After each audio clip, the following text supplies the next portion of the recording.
नमस्कार, मैं जनवक्ता शिवम गौतम। दिल्ली चुनाव को देखकर जिस तरीके की गतिविधियां देखने को मिल रही हैं और भारतीय जनता पार्टी आम आदमी पार्टी के बीच में जो एक मुकाबला देखने को मिल रहा है, उसके बीच में एक और फैक्टर अब आता हुआ दिखाई दे रहा है।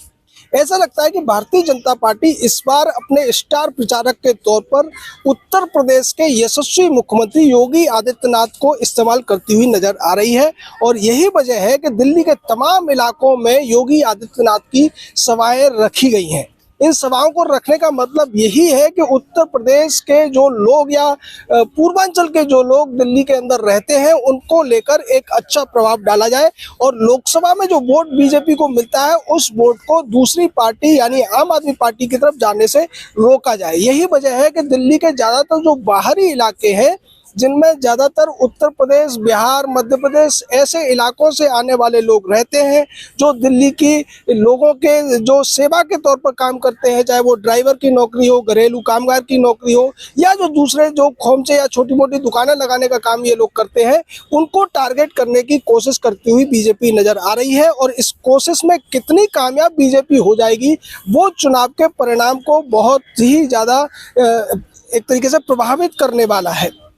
क्योंकि योगी जो फैक्टर है वो महाराष्ट्र के चुनाव में भी देखने को मिला था, वही फैक्टर काम किया था हरियाणा के चुनाव में, मध्य प्रदेश के चुनाव में भी भारतीय जनता पार्टी ने योगी आदित्यनाथ को बहुत ज़्यादा इस्तेमाल किया था। उनकी बहुत सारी सभाएं कराई थी।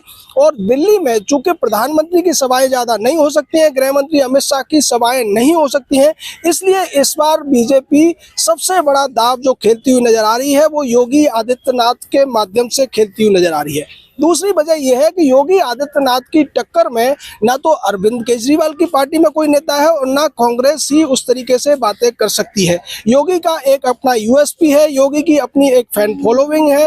और जिस तरीके से योगी आदित्यनाथ महाकुंभ का इस बार बहुत ज़्यादा अच्छे तरीके से प्रबंधन करते हुए नजर आ रहे हैं, महाकुंभ में जिस तरीके से एक लक्ष्य रखा गया है कि 40 करोड़ से ज़्यादा लोग वहाँ पहुँचेंगे और उनको लेकर जो समुचित व्यवस्थाएं की गई हैं, जिस तरीके से सारी व्यवस्थाएं अच्छे तरीके से चल रही हैं।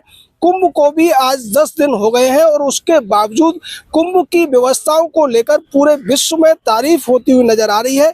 इसी वजह से भारतीय जनता पार्टी ने योगी आदित्यनाथ को दिल्ली में स्टार प्रचारक के तौर पर उतारा है और इसका असर भी होता हुआ नजर आ रहा है। उनकी जो बातें हैं, उनकी जो भीड़ आ रही है, उससे आम आदमी पार्टी पूरी तरीके से तिलमिलाई हुई है। और अभी आने वाले 10 दिनों में योगी की कम से कम दिल्ली में 10 से 12 सभाएं होनी हैं। तो इस बार जो मुकाबला उत्तर प्रदेश जो दिल्ली में देखने को मिल रहा है, वो अरविंद केजरीवाल और उत्तर प्रदेश के मुख्यमंत्री योगी आदित्यनाथ के बीच होता हुआ नजर आ रहा है। क्योंकि नरेंद्र मोदी यहाँ पर बहुत ज़्यादा सभाएं नहीं कर सकते हैं, वो प्रधानमंत्री हैं। योगी आदित्यनाथ ऐसा कर सकते हैं और वो करते हुए भी नजर आ रहे हैं। जिस तरीके से शेड्यूल उनका देखने को मिल रहा है, ऐसा लगता है कि अगर योगी का जादू महाराष्ट्र और हरियाणा की तरह से यहाँ भी चलता है, तो इस बार दिल्ली में बाजी निश्चित तौर पर पलट सकती है और इसकी उम्मीद दिल्ली वाले भी करते हुए नजर आ रहे हैं। अगर ऐसा होता है तो निश्चित मानिए कि 11 साल से चला आ रहा केजरीवाल का कुशासन यहाँ से दूर हो जाएगा। दिल्ली में भारतीय जनता पार्टी की सरकार देखने को मिलेगी, जो पिछले 26 सालों से नहीं है।